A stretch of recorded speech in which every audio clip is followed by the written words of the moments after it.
Hello and a very warm welcome to a brand new video here on my channel here at commaik. Today I'd like to talk to you about the brand new Reolink OMVI i3 camera. And as you can already see at first glance here, this is a camera that comes equipped with two lenses which can record 180 degrees permanently and also has a PTZ unit with live tracking. Because this camera wants to solve one of the really big problems: global recording, seeing everything at once and simultaneously following the objects that have triggered the alarm. Whether the camera can really do that, whether the new AI features are worth the money, is what I want to explore in this video.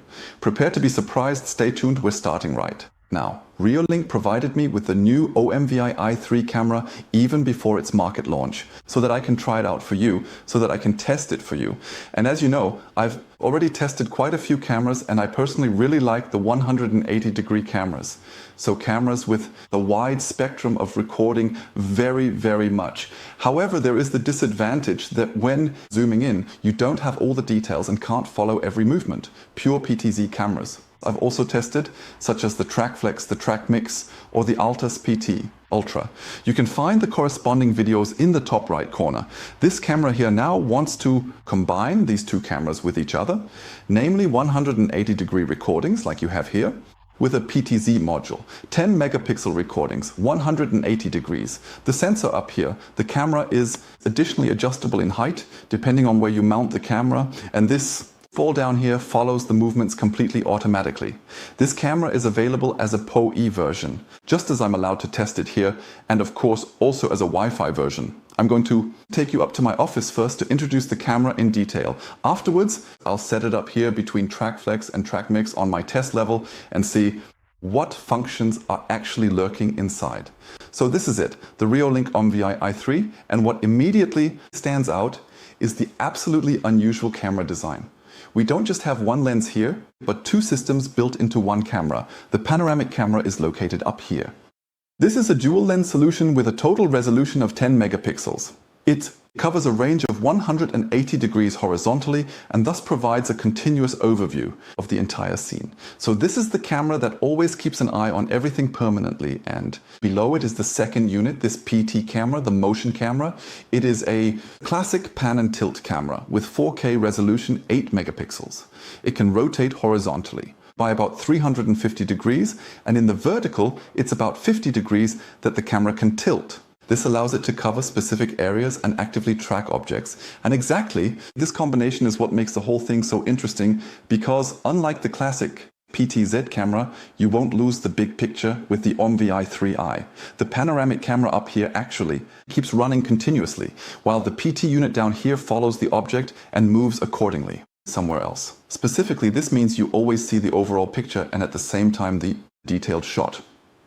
Technically, the whole thing is also quite well equipped. The panoramic camera, so this wide-angle camera, works with a resolution of 5120 by 1920 pixels at up to 20 frames per second. The unit down here delivers 3840 by 2160 pixels, so real 4K, however, also only at 20 frames per second. You can use the H.265 as well as the H.264 codec, meaning the storage space can be reduced by up to 50%. And also on the topic of night vision, there are several options here. You can see it up here. The camera has classic infrared LEDs with which the surroundings for the black and white view can be illuminated to about 30 meters. And additionally, there are the LED spotlights here so that you can also get a color recording at night. Exactly how that looks, I will however test that later. The lighting can, by the way, be triggered automatically upon motion, or alarm detection, or via the timer, or even manually. Also on the topic of motion detection, Reolink relies on AI again here with this camera. The camera can distinguish between people, vehicles or animals, and the whole thing runs completely on the camera. It runs completely locally. So you don't need a cloud subscription and your data stays with you at home in your network or directly on your camera. Additionally, you can define various alarm zones. For example, lines or specific areas. If these are crossed or if someone stays in them for a longer period, then the alarm is triggered. This way you can specifically determine exactly when the camera should react, and of course you can also save the data. You have the option to save the data either locally directly on this camera. For that, there is the possibility to simply install an SD card, either a card from Reolink. I also like to use the cards from SanDisk. If you need more information there, feel free to just look in the description below the video. Furthermore, you can, of course, also pair the OMVI 3i with your NVR. The system is compatible with the NVR, or if you have the Home or the Home Hub Pro, you can of course additionally or solely write the data onto that as well. Alternatively, there is of course also the possibility to push the data to your NAS via FTP. Thanks to RTSP and ONVIF, the whole thing works a bit limited, but basically also with other systems. By the way, the camera is available in two different versions, once as a PoE version and once as a Wi-Fi version. I have the PoE version here, which is power over Ethernet, and that means that for this camera I only need a single network cable. All data is sent over this network cable to my NVR, sent right into my network, and the power supply also takes place via this cable. So I don't need a power outlet anymore. If you want to know how the whole thing works exactly, look in the top right corner. I'll link my video there where I explain the difference between PoE and Wi-Fi systems, because Wi-Fi is the right keyword. There's also a Wi-Fi version. This means if you don't have a network cable, you can integrate the camera directly into your Wi-Fi. It works via Wi-Fi 6 with 2.4 and 5 gigahertz, and so you can feed the data very conveniently into your network. As for the housing, the camera is of course also made for outdoor use. IP66 means this camera is weatherproof and suitable for temperatures from -10 to +55 degrees. Of course, you can also use it indoors. So much for the technical data for now. I'm going to install the camera now in my test zone in the garden. I'll set it up, and then I hope that I'll get many beautiful recordings to show you the quality of the footage. Afterwards, we will try out what the AI functions are all about and if they really work that accurately. I'm already very curious. If you're also curious and want to give me some feedback, feel free to write a comment under the video. I'd be really happy about that. If you want to know more about the camera, the technical specifications, where to get it and what the thing even costs, then feel free to check out the video description. There I'll put the corresponding links to the camera, to the accessories I use and that I'm happy with. Up there on my test track, I've installed the Reolink OMVI i3. Right next to it, you see the track flex, to the left of it, the track mix, and here in the middle, the new camera that I received from Reolink. The installation is incredibly easy. The bracket on the back of the camera, you can loosen it with 2 screws and then from below, attach it to the ceiling or to the back on the wall. The camera is then just inserted into the bracket, fastened with the 2 screws on the left and right, and that is it. The cable is let out downwards. Which junction box actually fits? I still have to try that out. I'll add that for you under the video in the description. But what has definitely surprised me in a positive way already are the additional setting options. You see, I can still rotate the entire camera in the bracket to the left and right in order to align the panoramic view accordingly, just as I need it. And the height of the panorama is also individually adjustable in several stages.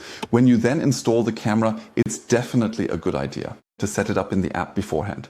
Then you'll know exactly where the lens has to point to get the best possible recording. The camera is hanging, it's running. I'll now briefly take you to the computer and show you a few settings, and then let's see what all I can record here. I'm now here at my computer and using the client, and the image you see is a live image from the OMVI 3i. It's 5 o'clock in the morning, and if you look closely, you'll see that in the background, the street lights are all still switched on because it's absolute twilight. The image looks surprisingly bright. I definitely like that. Very, very much. For comparison, here's the recording from the PTZ unit. This one is, due to the zoom, naturally brought much closer. Now, what settings does the camera offer and how does it differ from the other cameras? Basically, the menu is structured identically to all other Reolink cameras. In the display, you can set the 50 Hz or 60 Hz for anti-flicker as usual, or the automatic switching for the colored, night vision or black and white view. You can also define the privacy mask here. So that's the area that must not be recorded, and of course you have the option in the stream to individually adjust the resolution for the clear or the mobile stream. I've always set the bitrate and bitrate mode to constant. I find the settings are just better that way. But it gets really exciting in the smart settings, because here I define the functions of the PTZ unit. Usually you first have to activate the PTZ unit, meaning turn on the auto tracking first, and can now choose here exactly what should be tracked. In my case, it's people, vehicles and animals. Of course, you can also control the whole thing individually via a schedule. This means the PTZ unit doesn't have to track movement 24/7 around the clock. But the whole thing also works according to a schedule defined by you. Further down, you set how the tracking should behave. The camera follows an object as long until it stops, then waits 20 seconds and then returns to the starting position. If the object disappears from the field of view, then the camera, in my case, returns after 10 seconds to the starting position. You also define the sensitivity here. Reolink offers general sensitivity on the one hand here. All movements are recorded, perceived, processed, and alarms are triggered accordingly. I wouldn't set this setting too high, as swaying trees and the like can also trigger alarms here. Smart Detection, on the other hand, processes the image material individually through the internal AI and can recognize people, vehicles and animals. I've set this alarm trigger to 100% in each case. This means that virtually every person, every vehicle and every animal triggers an alarm. New features include perimeter protection. Here you can define certain specific areas or zones within the image, and if people happen to cross or enter this designated area, an alarm triggered. You can also, of course, define the intrusion zone and the stay in duration. The intrusion zone is useful for me, for example, if I want to protect the area around my pool. I don't want small children playing in this area by mistake, so I can mark this area individually as a zone, and as soon as a person crosses into this area, I receive an alarm. What I don't like so much yet is the fact that the PTZ unit cannot work with this data, because this square, this area that I've defined here, isn't fixed to the pool, but to the lens of the camera. If the camera turns to the right, for example, this area would automatically follow to the right. That makes no sense at all, of course, and after checking with Reolink, this problem is already known and a corresponding fix is in the works. The other settings, such as the light function, audio settings, or the recording settings, are identical to the camera settings of all other Reolink cameras. I've already made several videos about that. If you want to know more about it, feel free to look in the top right corner or under this video. I'll link the other videos there for you. Back in the camera's live overview, I can open the context menu with the mouse and activate the microphone here, for example. This works perfectly on both the computer and in the app. The time-lapse function is also available in this camera. I can use pre-made templates here and, for example, automatically film a sunrise with this camera, or I can set my own individual specifications and let the camera run for a few hours to produce beautiful time-lapse recordings. The Reolink OMVI offers a total of 2 channels. One is the panorama view and the other is, of course, the PTZ view. In the app, you have both parallel, one above the other. In the client, you can individually select on the left side which stream you actually want to see. If I now switch to the PTZ stream, you'll see that the image is zoomed in closer overall and, in my opinion, also looks a bit blurrier. If I now switch to the menu here with the mouse, I have, in addition to the already known functions from the panorama unit, also the PTZ control. If I activate this, a new menu opens, and via the cursor area here, I can control the camera directly on my screen. I can move the camera to the right, to the left, up, down, within the entire panning range of the PTZ unit. The speed at which the camera should make these movements can be set individually. The first thing you should do is define a guard point. The guard point is the area that the camera always points to, i.e., the area it records by default. To do this, you select the area via the controls and simply click on Reset Guard Point at the bottom, and this area, which is currently in the frame, is then basically your guard point. I can manually, from any position, always return to this guard point. Or, if the time has run out and the object stops moving after 20 seconds, the PTZ unit returns to exactly this guard point back. The PTZ unit also offers 2 automatic monitoring functions. For one, you can switch to automatic directly in the control pad in the middle. In this mode, the PTZ unit monitors the entire filmable area by moving the camera up all the way to the left, then down all the way to the right, and then back up again in a continuous loop. With this function, you have a permanent overview of the entire area. If I deactivate this, the camera naturally returns to the guard point immediately. In this recording, the PTZ unit uses the entire panning range. This makes sense, of course, if you have a very large monitoring area to cover. However, if you only want certain areas to be patrolled automatically, then use the patrol function. To do this, you set up preset points in advance, i.e., points that the camera should always film individually, and then you can use the patrol function to select exactly these points. The camera will then move from patrol point to patrol point to patrol point and so on, covering the individual areas for as long as you want or until you stop this function.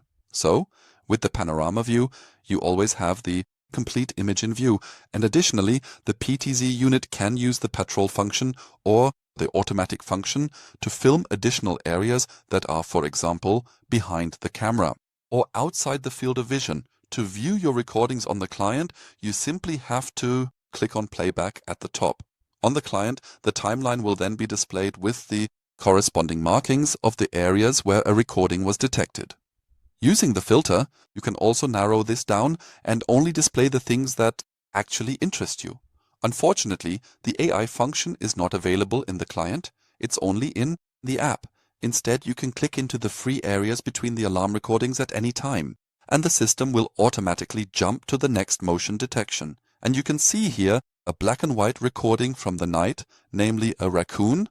Once again, that strayed onto my. With this property, you can effortlessly and simply download the recordings with just a click on download to your device hard drive. But how does playback look in the app now, specifically with the AI functions? I'm here in the overview of the OMVI i3 and have switched to the live view. With a click on playback, I switch to the playback menu and have for the today, down here is my timeline with the individual clips that have already been recorded. So there's nothing new here. It's exactly the same with all other Reolink cameras. At the top, I can use the magnifying glass to go into the smart search. Here, I can simply enter a search term into the field of my choice. In my case, I'm doing it in German, but you can also use your native language, for example English, to enter your search query without any problems. I will now search directly for the raccoon that I just saw earlier.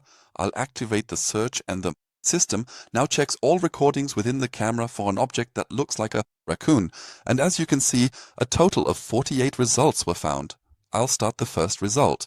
By clicking directly on the tile, you will see a recording of an animal. However, it is not a raccoon as you might expect, but rather it is quite obviously a cat. The second recording that I found, however, shows the raccoon from the recording that I just found on the client. Within the app, I can use gesture control to zoom directly into the image and take a closer look at the raccoon, examining it in a bit more detail. Of course, the search does not just work with the raccoon.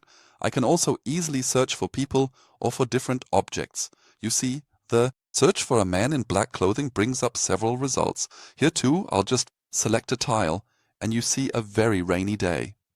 And there I am, slowly walking around the corner in my dark black clothing. I've tried the AI search with several different terms, experimenting with different keywords. Try it out. It doesn't work perfectly yet, but it works surprisingly well. Thanks to the software updates that Reolink provides regularly, the system should continue to mature. I'm excited to see what else is coming our way. I've had the Reolink OMVI i3 running for a while here in my garden, and it's time for a conclusion. The panoramic view has definitely convinced me. You can see for yourself, the image is sharp, the image is clear, the colors are impressive. This is no longer just a surveillance camera, it's a real camera for taking landscape shots. For that, I definitely give it a thumbs up. This 180-degree view with this easily adjustable tilt definitely convinces me. It would be great if the camera could be adjusted a little further down to be able to film this area down here. Unfortunately, that doesn't work on the camera itself. You would have to install it at an angle to be able to film such areas.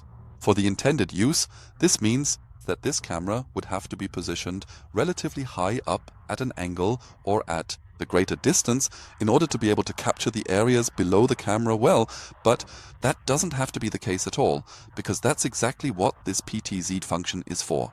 The PTZ unit reliably detects people, it reliably detects animals, and follows them even right down under the camera. What it can't do is recognize people who are outside of the current field of view.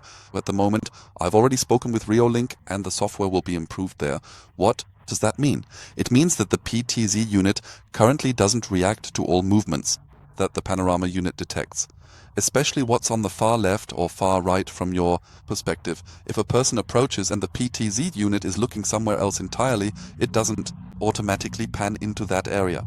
The software will be improved there. That definitely needs to be improved, because otherwise this PTZ unit makes no sense at all.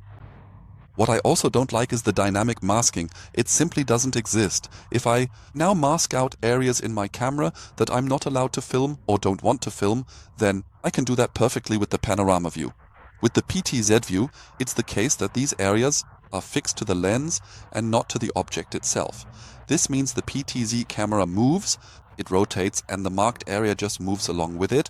That means an area that I've excluded becomes visible again after the movement. Reolink needs to improve there too, to provide this function, because as you know, data protection is a priority. You're not allowed to just film everything. Otherwise, I have to say, the camera has absolutely convinced me. Also, the AI recognition, it's getting better and better. It keeps on learning, whether it was the raccoon, whether it was the fox or the other animals I was able to film here. Just searched for them. It's really amazing what the camera interprets there and what it also finds. And now it's your turn. Give me some feedback. What do you think of this camera? What do you think of the AI functions? And above all, what do you think of this combination? 180-degree panorama view, 10 megapixel resolution combined with the PTZ unit, which also follows these objects, which can also film the areas behind the camera, ensuring 360-degree surveillance. Is it worth it, or is it just a gimmick? Write your comment below the video. Vote in the corresponding quiz, which I'll also put below the video. And if you want to know how much a camera like this costs, what accessories you would need to get the thing running properly, then feel free to look under the video, in the description. There I'll link the products that I use, which I'm satisfied with. And if you use my links for your purchase, you won't have any disadvantages. My channel gets a small commission. Thank you very much for your support, and I look forward to the next video with you. Until then, take care. Bye.